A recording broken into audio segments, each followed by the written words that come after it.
Hi guys! Welcome back to another episode ng aking YouTube channel. So, continuation to ng ating video na dito sa El Nido. So, samahan niyo akong pumunta sa isa sa mga pinaka-exclusive island dito sa El Nido. So, pupunta pala kami dito sa Pangulacion Island. So, from Leo Estate, sasakay kami ng speedboat and magta-travel kami for about 45 minutes. And then, makakarating na tayo sa isa sa mga pinakamaganda at exclusive resort dito sa May and samahan nyo kami. Tara, bahala na tayo. So, hindi pala to basta-basta lang mararating unless magstay kayo dito talaga sa island na to. Medyo pricey talaga yung price niya at hindi ganun kadaling pumunta rin dito. Sila na mismo mag-arrange ng accommodation at yung land travel nyo pag nandito kayo. Ayan yung sasakyan namin, diba? Yan.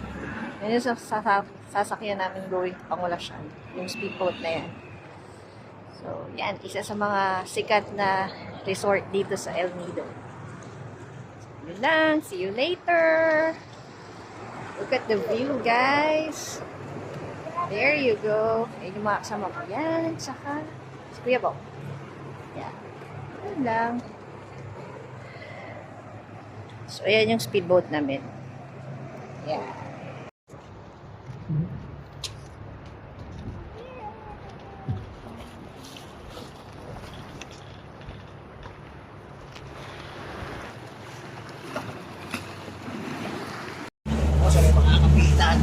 Ayan na, papunta na kami Pangulacion. Ayan yung mga kasama ko. Ba, mahulog yan. Dalawa-dalawa pahawak mo. Yan, sanay. So, pangatlong beses ko na palang nakarating dito. Yung last was nung pandemic, noong 2021. Tayo na pandemic, amin talaga yung buong island. At wala talaga matao-tao kasi COVID tayo. So, yun. Ito na yung mga famous rock formation. Isa sa mga landmark ni El Nido, yung mga rock formation na yan. Pero, mga island din po yan, pero hindi pa talaga open sa public. And yung iba yata dyan still government owned, and then yung other is private.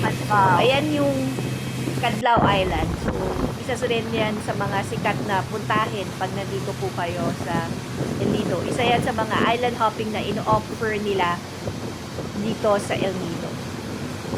So, eto na. Nagta-travel na kami. So, nasa gitna na kami siguro niyan. Halfway na yung tina-travel namin. Pag bangka medyo an hour siguro yan. Pero pag speedboat mga 40-45 minutes na. Ayan, medyo nag-uuli ako. Kasi parang I'm so grateful sa pagkalitan ako. At kasi hindi masyadong hindi talaga ganun pumunta dyan kasi medyo mahal talaga. So, ayan na. Ito yung beachfront Welcome to dito Pangulacion. sa Pangulacion. So, nasa tapat tayo ng restaurant. And then, yung beach area. So, ayan. Diba? Ang lawak. And then, dito ka, solong-solo mo talaga yung beach. So, ayun yung taas na restaurant. Ito yung lounge area. So, ayan. Oo, hindi tayo makakadaan. Nakaharang. Maglalakad tayo, yung natumbang kahoy. Hindi ba na-alis? Wala pa. 24 na tayo dyan. Ano? Useless na din. Welcome to Pangulacion. Atras tayo? Or parking natin? Kasi wala din. Useless. Useless, atras na. Atras. Paano gagamitin nila sa Diyos? Hanggang doon lang. Ano ba yun sa dulo? So, ito yung mga villas dito sa Pangulacion. So, ayan. Kung tayo patadaan. Kung hindi,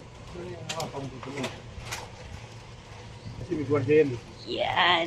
Yan yung mga beach villas.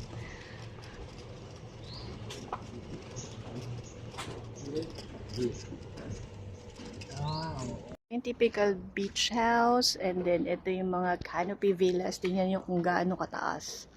So, ayan. Then, aakyat kami sa taas.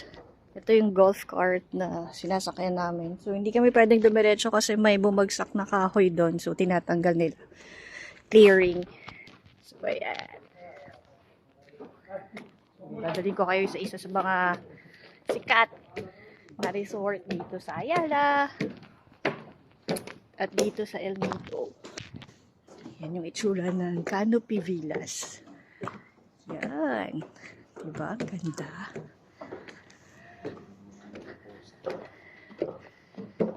Yung foundation pa lang yan. Tibay.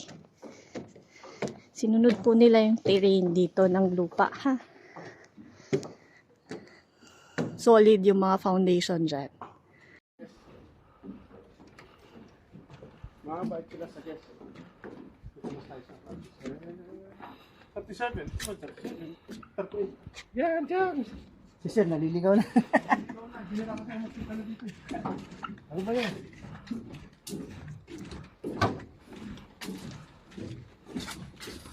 Yan, dito. Dito ka.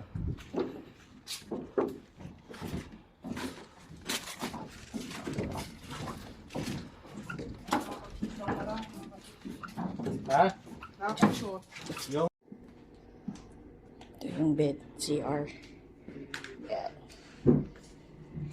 Ito yung mga CR. Ganito yung CR dito sa Canopy Villas. Tapos ito yung kwarto. Yan. Hanggang pa ito. Hanggang pa ito.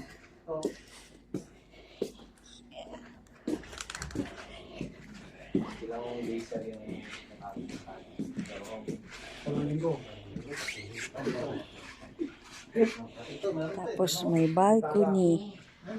Yan. Tapos ito yung magiging view mo. Naka-elevate talaga yung itsura ng iyong villas pag nandito ka sa Canopy. So, yan. So, ito. Nandito na kami sa may Calaw Villas. Ayan. So, from... Yun. Ayun, mga kasama ko. Yan. So, mamaya, papakita ko sa inyo yung swimming pool ng... Yan. Ayan yung swimming pool ng Calaw. Pero mamaya puntahan natin siya. Dito muna tayo sa isang villa. Beach villas. So, ayan. Ito yung typical beach villas. Yan. So, ayan. Ito yung beachfront area. So, may mga coconut parang sa Boracay. And then, ito yung harap ng beach villa. So, papasok tayo dyan mamaya. Ayan. So, ito na. Papasok na kami sa loob ng beach villas.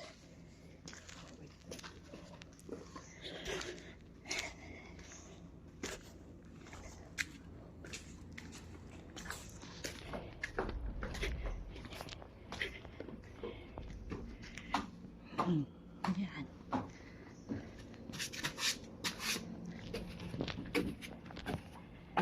Ito yung hugasan ng paa. Pag may madaming buhangin, ito yung hagdanan.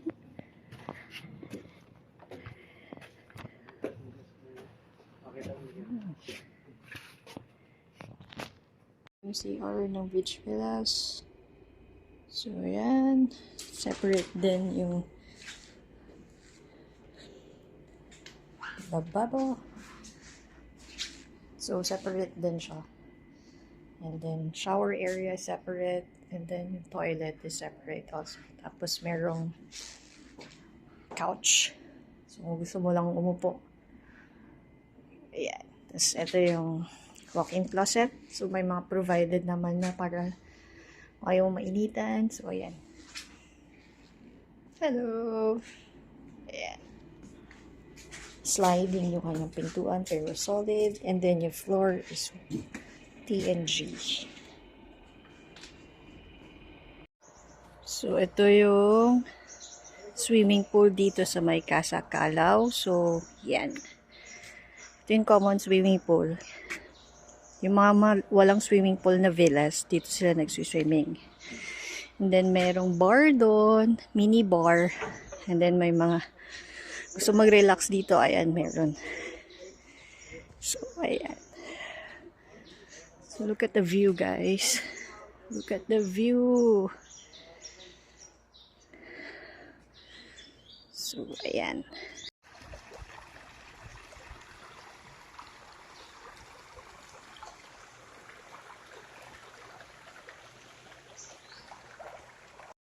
So, ito naman yung Kalaw. Ito yung pinaka mahal dito sa Pangasinan. So, pare-parehas lang naman yung itsura nila. So, ito yung CR. Kung gusto mo lang din umupo sa CR, ayan. Tapos, hiwalay din yung toilet. Hiwalay din yung shower. And then, yung lavatory. And then, yung dressing area. Then, meron din cover sa mga init at kung anumang sun protection meron dyan. So, ayan. So, ito yung pool villa. So, hindi namin mapasok kasi puno ng guest ngayon. Fully booked. So, 3 rooms lang ang napasok namin. Pero ito yung area ng pool villas. So, pag may pool villas ka, meron ka ring beachfront. So, ayan.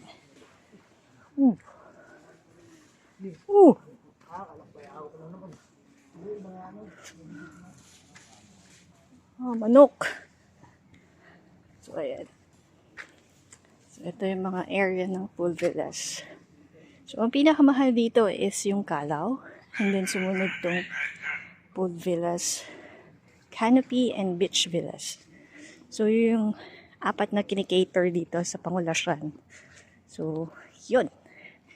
So, isa siya sa mga sikat at medyo pricey na resort sa Pilipinas at dito sa El Nido. So, top 4 yata siya kung hindi ako nagkakamali. So, ayan lang. And then, ayun yung mga kasama ko. And then, yung staff ng Pangasinan.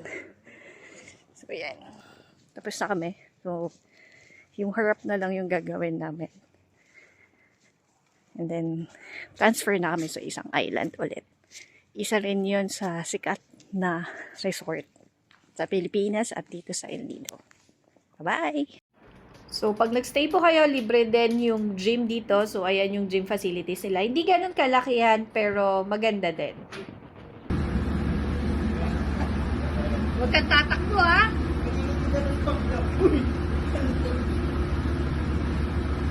Ang haba ng dila mo. Magulat ko rin pa rin meron sa paa mo. Sa akin nga, pagtapat. Matayo pa yung ulo niya eh. So, ayan, tapos na yung trabaho natin. So, pinapakita ko lang yung other side ng Pangasinan Island. So, kita nyo naman kung gano'n siya maganda. At malaki din yung island, pero hindi talaga sa akin. Ayan, parang 30% lang yung nilagyan ng facilities.